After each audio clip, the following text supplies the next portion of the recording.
Hi everyone, welcome back to Englishpedia. Jika video ini bermanfaat buat sahabat sekalian, jangan lupa klik tombol subscribe dan nantikan update terbaru dari Englishpedia. Hi Mr. John. Hi Tom. Where is your car? I don't see it anywhere. It was brought to garage and it is being repaired now. Oh really? How came? It was broken yesterday, so it was towed to the garage. Sahabat Englishpedia, do you know what happened to Mr. John's car? Yes, you're right.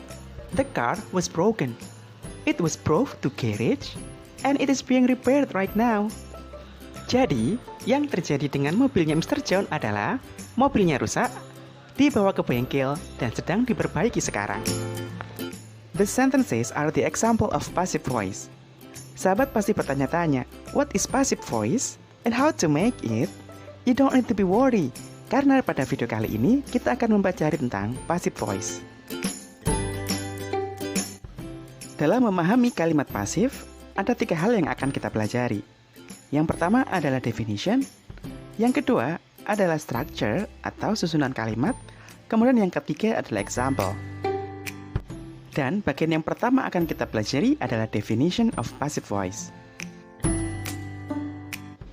Sebelumnya, kita sudah melihat ilustrasi dari penggunaan kalimat pasif.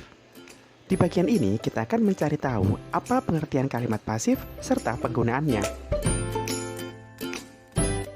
Passive voice atau kalimat pasif adalah bentuk kalimat di mana subjek tidak melakukan tindakan, melainkan menerima aksi dari tindakan tersebut. Sebaliknya, pada active voice atau kalimat aktif, subjeknya lah yang bertindak sebagai pelaku tindakan.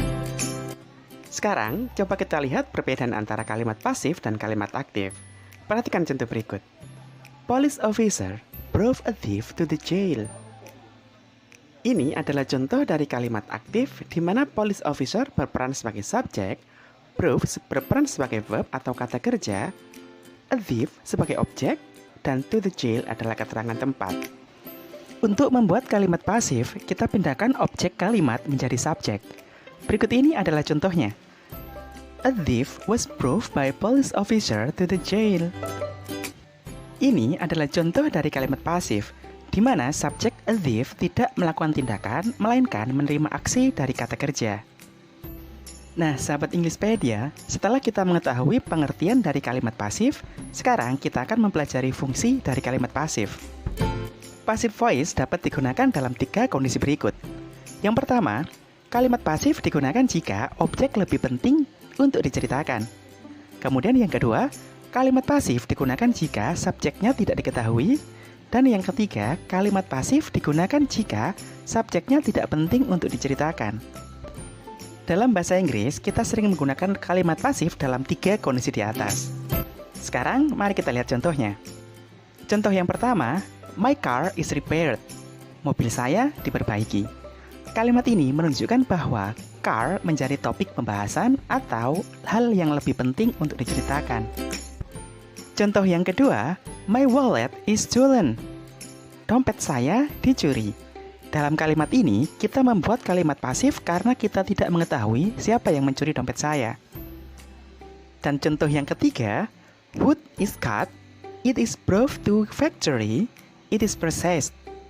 Dalam contoh di atas, kita membuat dalam bentuk kalimat pasif karena subjeknya tidak penting untuk diceritakan. Nah, sekarang kita sudah memahami pengertian dan juga fungsi dari kalimat pasif. Di bagian selanjutnya, kita akan mempelajari structure atau rumus dalam membuat kalimat pasif.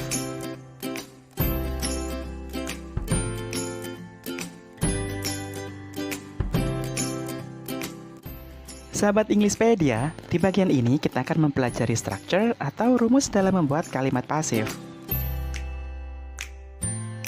Secara umum, passive voice dibentuk dari auxiliary verbs plus past participle. Berikut ini adalah susunannya.